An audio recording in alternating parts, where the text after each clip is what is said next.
नमस्कार, मैं हूं पंकज कुमार। इस खास पेशकश में हमारे साथ एक विशेष मेहमान जुड़े हैं। जी हां, विशेष मैं इसलिए कह रहा हूं क्योंकि मैं कई बार आपके सामने आता हूं और कई सारे ऐसे डॉक्टर से आपकी मुलाकात कराता हूं जो मेडिकल साइंस के अलग अलग फील्ड में उन्होंने जोरदार तरीके से काम किया है और कई सारे कॉम्प्लिकेटेड पेशेंट्स को ठीक किया है। उनमें से ही एक डॉक्टर हमारे साथ डॉक्टर आशीष सिंह बैठे हैं। जी हाँ, जिन्होंने रोबोटिक सर्जरी और जेनरेटिव मेडिसिन में रीजेनरेटिव मेडिसिन में जबरदस्त काम किया है। और आपको बता दें कि रोबोटिक सर्जरी में ये डॉक्टर को ट्रेन भी करते हैं, मतलब पेशेंट्स का ट्रीटमेंट तो करते ही करते हैं, लेकिन साथ ही साथ डॉक्टर्स कितने ज़्यादा इक्विप्ड हो जाएं रोबोटिक सर्जरी में, डॉक्टर्स को भी ट्रेन करते हैं। इनकी डिग्रियां बहुत सारी हैं। अगर मैं इनके बारे में बताऊं तो मुझे लगता है ज़्यादा चर्चा उसी पे हो जाएगी। इन्होंने पढ़ाई नागपुर से की है, फिर पुणे से पढ़ाई की है और फिर विदेश में इंग्लैंड से इन्होंने बहुत सारी डिग्रियां हासिल की हैं। तो मैं बहुत सारी बातें इनके साथ करूंगा, पर एक बहुत महत्वपूर्ण बात आपको बताने जा रहा हूं कि जिस बिहार के बारे में ये कहा जाता है कि मेडिकल फैसिलिटीज़ में बिहार बहुत पिछड़ा हुआ है, मेडिकल इंफ्रास्ट्रक्चर में बिहार बहुत पिछड़ा हुआ है, पर डॉक्टर आशीष सिंह वो शख्सियत हैं कि इन्होंने जोड़ों का दर्द और ख़ास तौर पर उसका ट्रीटमेंट, अर्थराइटिस, उसका ट्रीटमेंट कैसे हो, लेटेस्ट तरीके से कैसे हो और साथ ही साथ उसमें रोबोटिक सर्जरी का इस्तेमाल कैसा हो, ये इन्होंने पटना में कर दिखाया है। और आप हैरान हो जाएंगे, मैं दूसरी बार इनके साथ इंटरव्यू कर रहा हूं। जब मैं इनके अस्पताल पे गया था तो मैं इसलिए गया था क्योंकि मुझे जब जानकारी मिली बाहर से कि लोग विदेश से आते हैं और इनके पास बहुत सस्ता इलाज करा करके चले जाते हैं, तो मैं हैरान था कि लोग विदेश से आते हैं, वो दिल्ली आते होंगे, वो हैदराबाद जाते होंगे, पटना कैसे आते हैं। मुझे यकीन नहीं हुआ, पर मैं इनके हॉस्पिटल्स में भी गया, सवेरा हॉस्पिटल, और वहाँ कई सारे ऐसे पेशेंट से मिला जो जिनकी स्थिति बड़ी ख़राब थी, पर इनके हॉस्पिटल में पहुँच करके और इनके द्वारा ट्रीटमेंट लेकर वो बहुत प्रसन्न थे, खुश थे। कुछ अमेरिका से आए थे, कुछ कनाडा से आए थे, कुछ इंग्लैंड से आए थे। तो ऐसे तमाम पेशेंट्स का ये इलाज करते हैं। डॉक्टर आशीष सिंह, आप हमारे स्टूडियो में पहुँचे हैं, मैं तहे दिल से आपका शुक्रिया अदा करता हूँ। थैंक यू एंड प्रणाम। Thank you for having me here, इधर बुलाने के लिए। डॉक्टर आशीष सिंह, मैं आपसे ये जानना चाहूँगा, मैं अगर आपको पूछूं तो रोबोटिक सर्जरी की चर्चा मैंने पहले भी की है। कुछ डॉक्टर्स हमको मिले हैं जो कि रोबोटिक सर्जरी की बात करते हैं। ठीक है, इसमें टेक्नोलॉजी इन्वॉल्व होता है, लेकिन करते तो डॉक्टर्स ही हैं, उनका दिमाग ही इन्वॉल्व रहता है या उनका हाथ ही, उनका स्किल ही इन्वॉल्व होता है। रोबोटिक सर्जरी की चर्चा बहुत ज़्यादा क्यों होने लगी है और क्या रोबोटिक सर्जरी के द्वारा आप पटना में ज़्यादा लोगों को ठीक कर पा रहे हैं? ये दोनों सवाल मैं आपसे पूछना चाहूँगा। बहुत अच्छा सवाल पूछा आपने। रोबोटिक सर्जरी का इजाद 1990s में हुआ था और ये पॉपुलर करीब 2010 से पूरे विश्व में आ गया था। एंड लिटरली 2012 में robotics were well introduced around the world. 2020 में सबसे पहले इंडिया में आया और 2020 में हमने इसे प्रोक्योर किया। और मैं यह भी बताना चाहता हूँ कि 2012 से हम लोग रोबोटिक सर्जरीज एंड कंप्यूटर्स को कैसे यूज़ करें, रोबोटिक्स एंड कंप्यूटर्स को इन ऑर्थोपेडिक सर्जरी, इसके लिए मैंने विशिष्ट ट्रेनिंग यूनिवर्सिटी ऑफ ग्लासगो से भी लिया है। University of Glasgow means UK, England से लिया? Yes sir. Okay, right. And मैंने उनके साथ भी काम किया है जो दुनिया में सबसे पहले कंप्यूटर्स को ह्यूमन बॉडी में यूज़ किए थे और टोटल नी रिप्लेसमेंट किया था। एक फ्रांस के सर्जन है मिस्टर फ्रेडरिक पिकार्ड, जो 1997 में फर्स्ट कंप्यूटराइज नी रिप्लेसमेंट हुआ था। तो बेसिकली रोबोटिक्स को जब हम बॉडी में यूज़ करते हैं, चाहे जनरल सर्जरी हो चाहे ऑर्थोपेडिक सर्जरी हो, तो इससे हमें सर्जरी में सटीकता प्रदान होती है। जब अगर हम एक रोज़मर्रा की ज़िंदगी का एक एग्जाम्पल लें, उदाहरण लें, तो अगर हम गूगल मैप से कहीं जाते हैं तो हमें ये जानकारी मिलती है कि 200 मीटर पे बाएं जाना है। अगर हम नॉर्मल चलें तो हमें अंदाज रहता है।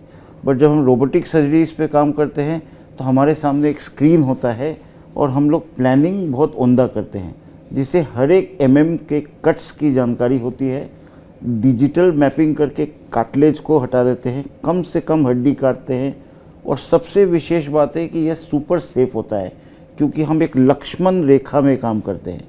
तो यह भी कॉन्सेप्ट आया है लोगों का कि रोबोटिक सर्जरी सेफ है कि नहीं। Yes, it is more than 200% safe, because हम एक प्लान्ड बाउंड्री में काम करते हैं, रोबोटिक गाइडेड काम करते हैं और pre operative planning city based करते हैं।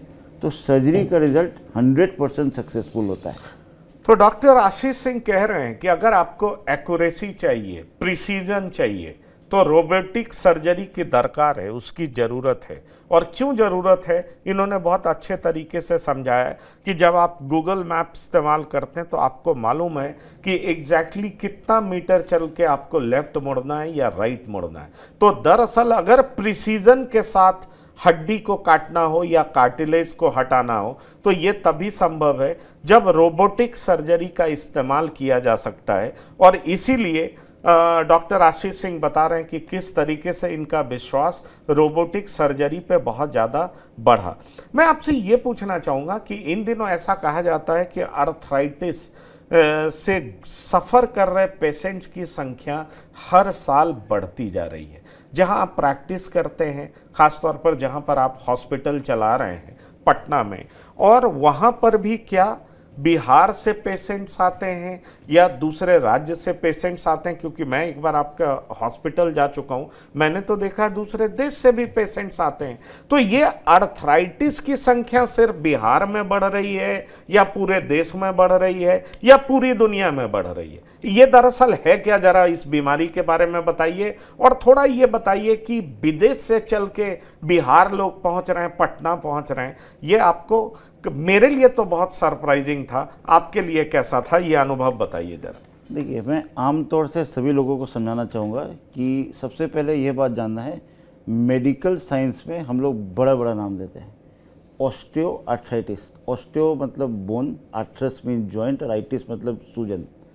तो समय के साथ ऑस्टियो आर्थराइटिस सभी लोगों का होगा, बट यह है कि बॉडी को कितना अच्छे से रखते हैं उस पर डिपेंड करता है।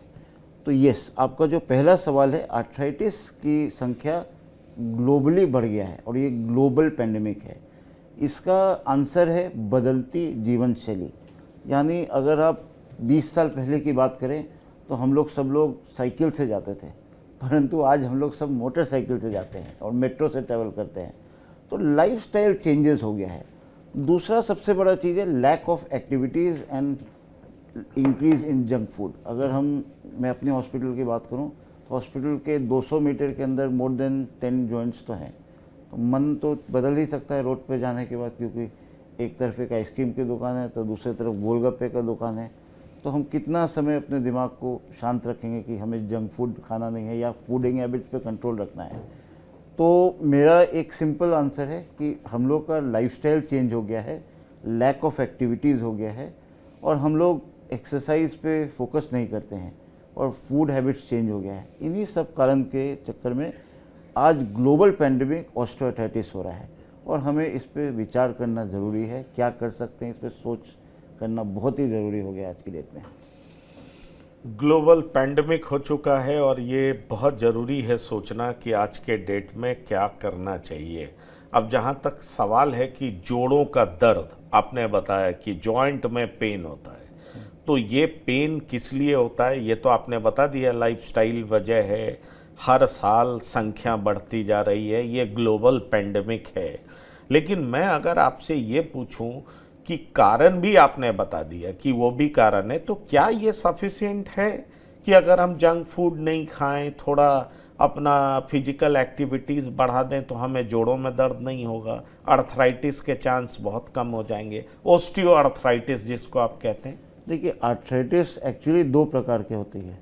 एक पहला प्रकार होता है जिसमें हम लोग सिर्फ 1 या 2 जोड़ इन्वॉल्व होता है, बट अगर सिमेट्रिकल सारे जोड़ में दर्द हो, खास करके small joints of the hand में या फिर कमर में या फिर कोई भी जोड़ और एबनॉर्मल एज यानी यंग एज में, तो मेरा ये मैसेज रहेगा कि हमें अवश्य डॉक्टर, ऑर्थोपेडिक सर्जन से सलाह लेनी चाहिए, क्योंकि यह एक प्रकार का गठिया भी हो सकता है, और गठिया अपने आप में मोर देन 50 प्रकार के होते हैं।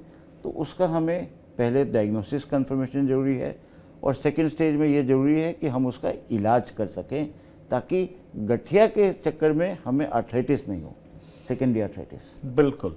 तो मैं आपसे ये भी पूछना चाहूँगा कि क्या सभी पेशेंट्स को रोबोटिक नी रिप्लेसमेंट ऑप्ट करना चाहिए? मैं ये पूछना चाहूँगा, या पेशेंट के पास चॉइस होता है कि आपको नी रोबोटिक सर्जरी ऑप्ट करना है या नहीं करना है? बताओ डॉक्टर, अगर मैं आपसे पूछूं कि जो भी पेशेंट्स इस तरह के आते हैं और उनको नी रिप्लेसमेंट सर्जरी कराना है, तो क्या उन सबको रोबोटिक सर्जरी ऑप्ट करना चाहिए? देखिए, सबसे पहले एक आउट ऑफ द वे में बोलना चाहूँगा कि हम लोग ने पढ़ाई किया है सर्जरी के लिए, बट हम लोग एज ए डॉक्टर नहीं चाहते हैं कि हम पेशेंट को ऑपरेट करें। तो पहला हमारा सजेशन होता है, पेशेंट को एजुकेट करते हैं कि किस किस तरीक़ों से जोड़ को बचाया जा सकता है। फिर हम लोग आज की दशक में, आज के दिन में हम लोग ऑर्थोबायोलॉजिक्स यानी रीजेनरेटिव मेडिसिन, जो कि एक बून है, उस पर भी फोकस कर रहे हैं। तो रीजेनरेटिव मेडिसिन में हम लोग पेशेंट का ही खून निकाल कर उसके प्लेटलेट और प्लाज्मा को अलग करके घुटना या जोड़ में देते हैं और जोड़ को बचाने की कोशिश करते हैं। और लास्ट इसके ऊपर हम लोग स्टेम सेल्स थेरेपीज भी देते हैं, जो कि पॉपुलर हो गया है। और एक और ट्रीटमेंट ऑप्शन होता है जिसमें आपके कार्टिलेज को निकाल कर रीग्रो करके फिर से री इम्प्लांट करते हैं। यानी एक पेशेंट के साथ हम लोग होलिस्टिक अप्रोच रखते हैं घुटना या जोड़ को बचाने के लिए। अगर नहीं बचा पाए तब प्रत्यारोपण यानी रिप्लेसमेंट की ज़रूरत पड़ती है, और उसके लिए मेरे ख्याल से ऐसा कोई सजेशन नहीं है कि नॉन रोबोटिक जाना चाहिए। Robotics is the way to go. पूरे विश्व भर में सारे हॉस्पिटल्स, बड़े बड़े अस्पतालों में रोबोटिक्स ही सारे ऑपरेशंस होते हैं, and that is the way to go for better outcome. तो ये आपने बिल्कुल ठीक कहा कि अगर सर्जरी की ज़रूरत है, जो कि आप तमाम तरीक़ों से देख लेते हैं कि सर्जरी की ज़रूरत है या नहीं है, लास्ट रिसॉर्ट सर्जरी है। अगर सर्जरी की ज़रूरत है तब आप सजेस्ट करते हैं कि निश्चित तौर पर रोबोटिक सर्जरी में पेशेंट को जाना चाहिए, क्योंकि ये एक्यूरेसी के साथ होगा, ये प्रिसीजन के साथ होगा। अब मैं आपसे अगला सवाल करूं कि ये पार्शियल नी रिप्लेसमेंट क्या होता है और पार्शियल नी रिप्लेसमेंट कराने के फ़ायदे क्या होते हैं, क्यों कराना चाहिए इसको? क्योंकि अगर आपसे हम ये कहें, अक्सर हमने सुना है कि पार्शियल नी रिप्लेसमेंट कराया है, और ये किस तरह के पेशेंट्स होते हैं जिनको पार्शियल नी रिप्लेसमेंट की ज़रूरत पड़ती है?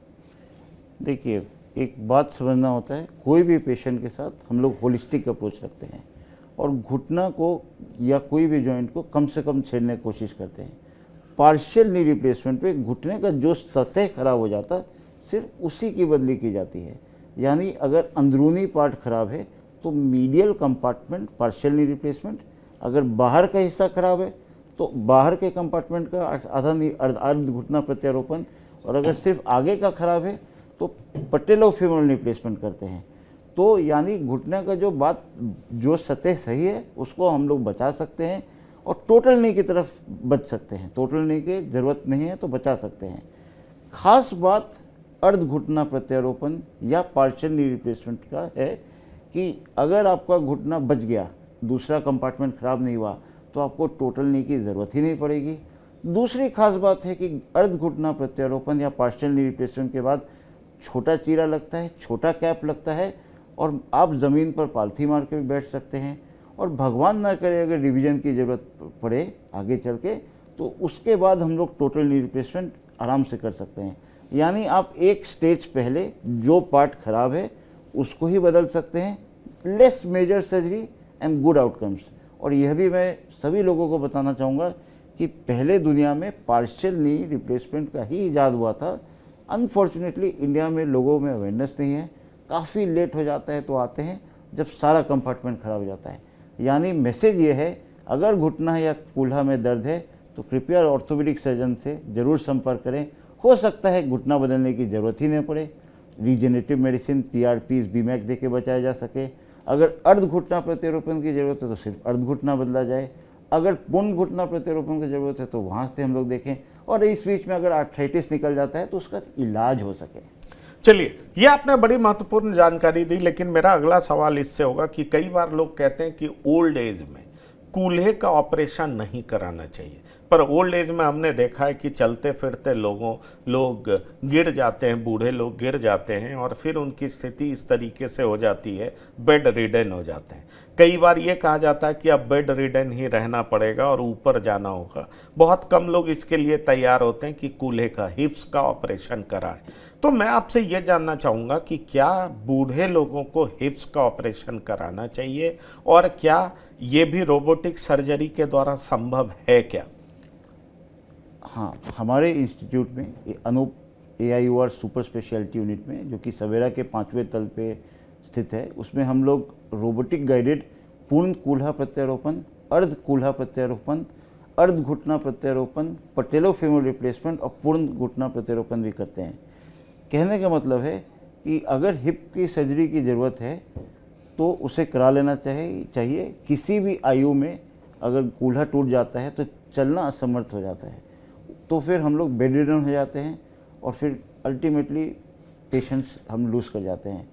तो कूल्हा प्रत्यारोपण या फिक्सेशन एक ज़रूरी बने तो करा लेना चाहिए।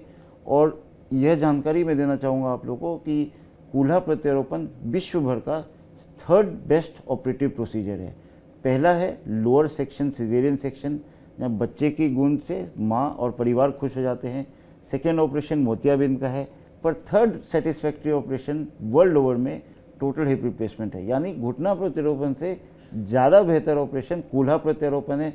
और हमारे यहाँ पर मात्र 4 घंटे में पेशेंट को हम लोग बेड से वॉकर पे खड़ा कर देते हैं।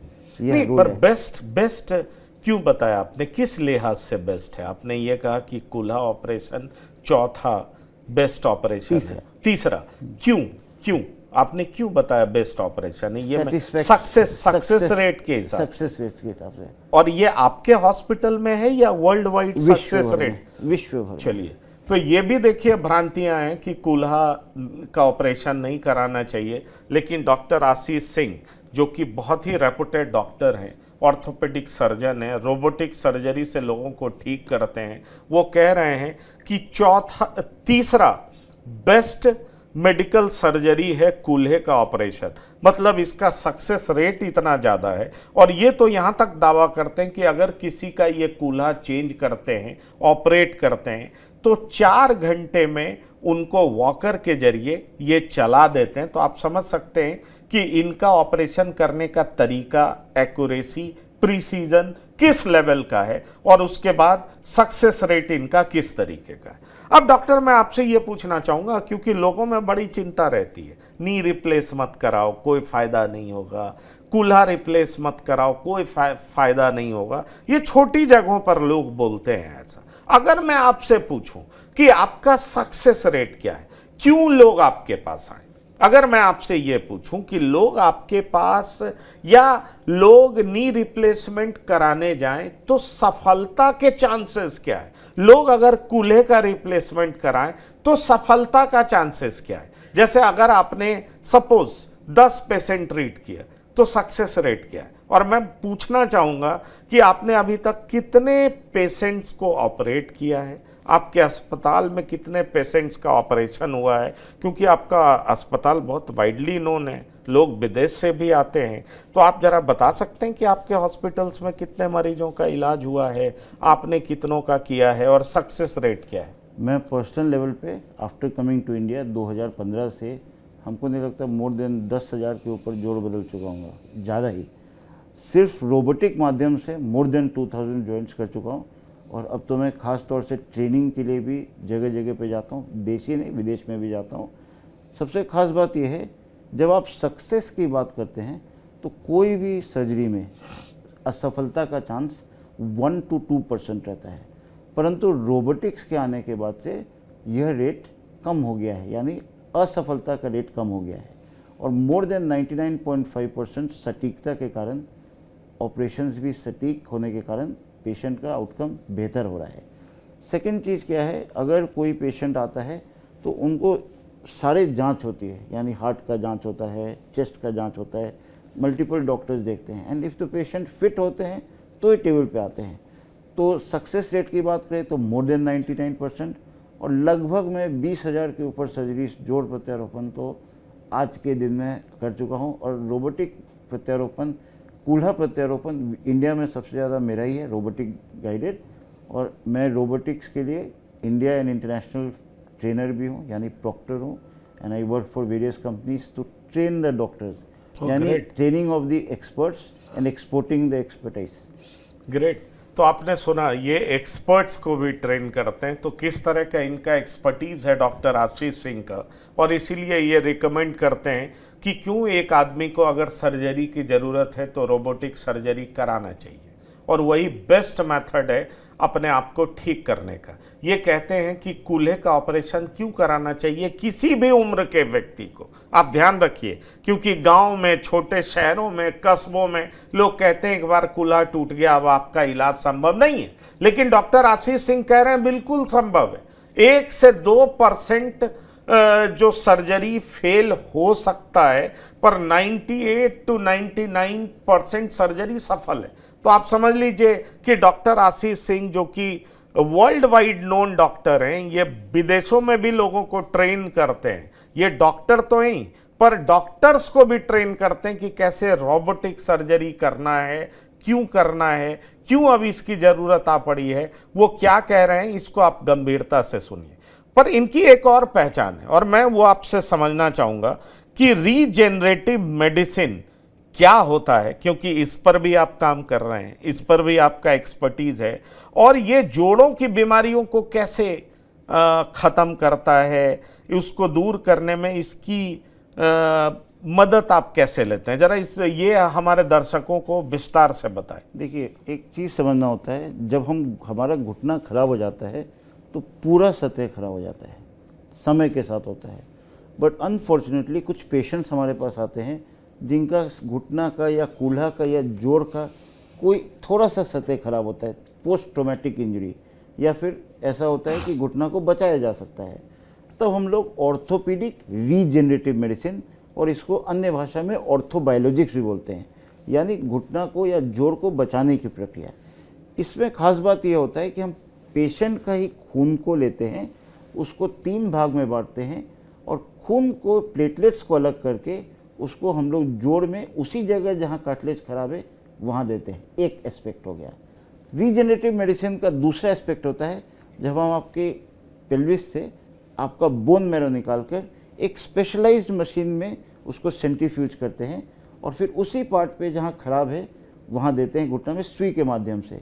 तो इससे घुटना के सतह का रीजनरेशन होता है, करीब 60 to 70% रीजनरेशन होता है, जो कि लिटरेचर में प्रूव्ड है। अगर इससे भी सेटिस्फाइड नहीं है या और कुछ करना है, तब हम लोग स्टेम सेल्स को थेरेपी भी देते हैं। तो ये जो रीजनरेटिव मेडिसिन से घुटने या पार्ट जो भी खराब है उसको रीजनरेट करते हैं, करने की कोशिश करते हैं, एक सोच के साथ कि हो सकता है आगे जाकर जोड़ बदलने की नौबत ना पड़े। और ये सारी चीज़ें पटना में, from regenerative medicine to robotic surgery, all under one roof at AIOR super speciality unit हम लोग प्रदान करते हैं, जो शायद न्यूयॉर्क, इंग्लैंड, लंदन में भी प्रदान एक यूनिट में नहीं होता है। चलिए, ये बड़ी बात है, और डॉक्टर आशीष सिंह जो दावा कर रहे हैं उसको मैं और सरल शब्दों में आपको समझा सकूं कि देखिए, आपका जो पार्ट खराब हो चुका है, क्या उसको रीजेनरेट किया जा सकता है, क्योंकि बॉडी में कई सारे ऐसे पार्ट्स हैं जिनको रीजेनरेट करने की कैपेसिटी होती है, और उसी पार्ट को रीजेनरेट कैसे किया जाए इसका प्रयास करते हैं डॉक्टर आशीष सिंह। एक और चीज़ बहुत खास तौर से बताना चाहूँगा कि AIOR सुपर स्पेशलिटी यूनिट में 2020 में रोबोट लगा था, जो इंडिया में फर्स्ट प्रोग्राम हम लोग लगाए थे, फर्स्ट इंस्टॉलेशन था। तब से आज की देर तक हम लोग किसी भी पेशेंट से, चाहे वो आयुष्मान भारत हो, CGHS हो, ECHS हो, या कोई नॉर्मल आदमी हो, हम लोग रोबोट के ट्रीटमेंट पर कोई अतिरिक्त शुल्क नहीं लेते हैं। यानी robotic treatment is at no extra cost at AIOR super speciality unit, and इसमें आयुष्मान भारत, CGHS और ECHS के पेशेंट्स को भी महत्वपूर्ण लाभ है, क्योंकि ये जनरली और किसी जगह पॉसिबल नहीं है। चलिए, बड़ी बात कर रहे हैं आप। और अगर मैं अब 2 सवाल आपसे और पूछूंगा, वो सवाल ये है कि ये रीजेनरेशन, जो सेल्स का रीजेनरेशन होता होगा, डैमेज पार्ट जो सेल्स है वो रीजेनरेट करता है, और सेल्स की ये कैपेसिटी भी होती है, पर हर जगह का सेल तो रीजेनरेट करता नहीं है। पर आपने घुटनों के बारे में बताया कि रीजेनरेटिव मेडिसिन इसलिए वहां पर काम करता है क्योंकि वहां सेल्स रीजेनरेट कर सकता है। तो क्या ये हर उम्र के लोगों के लिए संभव है, या कुछ स्पेसिफिक एज के बाद ऐसा नहीं हो पाता है? देखिए, ये पहला सवाल जो है हर उम्र के लोगों के लिए संभव है। इसमें हम लोग इलियक क्रेस्ट यानी पेल्विस से बोन निकालकर उसको स्पेशल मशीन पर सेंट्रीफ्यूज करके, और डे केयर प्रोसीजर यानी एडमिशन की ज़रूरत नहीं है, और उसको नी में इंजेक्ट करते हैं। तो दूसरा चीज़ ये है कि रीजनरेटिव मेडिसिन, हर बॉडी के हर एक सेल्स को रीजनरेशन पोटेंशियल रहता है, उसको हम लोग और पोटेंशिएट करते हैं, और पोटेंशिएट करने के कारण वहाँ रीजनरेशन होता है, और पेशेंट के घुटना प्रत्यारोपण या कूल्हा प्रत्यारोपण को हम लोग डिले कर सकते हैं। यानी अगर आप घुटना प्रत्यारोपण की ज़रूरत है तो उसको डिले कर सकते हैं, और हो सकता है ज़रूरत भी ना पड़े। तो from regeneration to robotics at all ages possible. And earlier patient अगर मिलते हैं तो अगर exercise, weight reduction, regenerative medicine करें तो हो सकता है कि ऑपरेशन की ज़रूरत नहीं पड़े। चलिए, तो डॉक्टर आशीष सिंह की सारी बातों को अगर मैं समराइज करके बताऊं तो कुल मिलाकर के मैं आपको ये बता सकता हूं कि दरअसल बॉडी का वो पार्ट, और ख़ास तौर पर घुटनों का वो पार्ट जिसको इलाज की ज़रूरत है, तो डॉक्टर आशीष सिंह फौरन ऑपरेशन पे नहीं जाते, पहले रीजेनरेटिव मेडिसिन का इस्तेमाल करते हैं।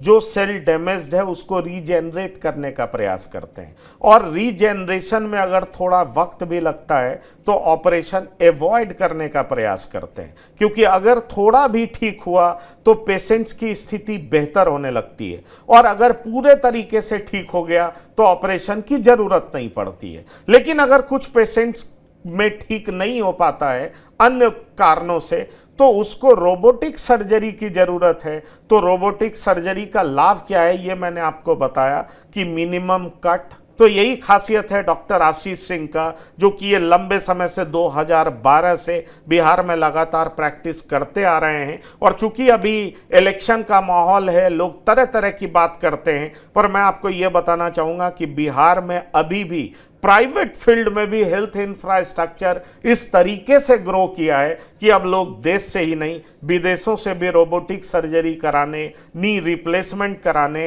रीजेनरेटिव मेडिसिन के जरिए अपने बोन्स को ठीक कराने, आर्थराइटिस की समस्या को दूर कराने के लिए पटना पहुंच रहे हैं। तो डॉक्टर आशीष सिंह, आप TV9 से आपने बात की, इसके लिए बहुत बहुत धन्यवाद और शुक्रिया। तो ये थे डॉक्टर आशीष सिंह जो कि TV9 पहुंचे। ये एक हॉस्पिटल चलाते हैं और तकरीबन हजारों पेशेंट्स इनके यहाँ से राहत पाके बाहर निकले हैं। लेटेस्ट टेक्नोलॉजी, लेटेस्ट जरिया, लेटेस्ट तरीकों का इस्तेमाल करके इन्होंने हजारों पेशेंट्स को राहत दी है। इसलिए हमने सोचा कि इनसे डिटेल में बात किया जाए। तो आशीष सिंह, एक बार फिर से आपको, डॉक्टर आशीष सिंह, आपको फिर से धन्यवाद करना चाहूँगा। इस खास पेशकश में इतना ही। ताज़ा तरीन खबरों के लिए आप लगातार देखते रहिए TV9। धन्यवाद, नमस्कार।